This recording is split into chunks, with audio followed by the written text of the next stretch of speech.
Freedom assembly requires an 8mm hex key and a 3/4 inch wrench, which is not included.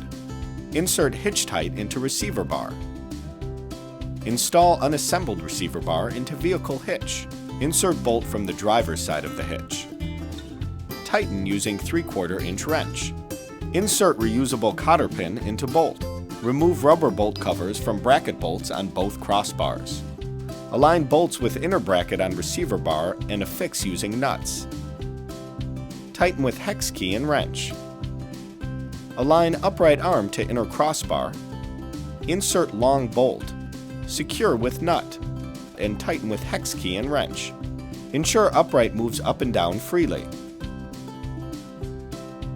Repeat for outer crossbar and upright.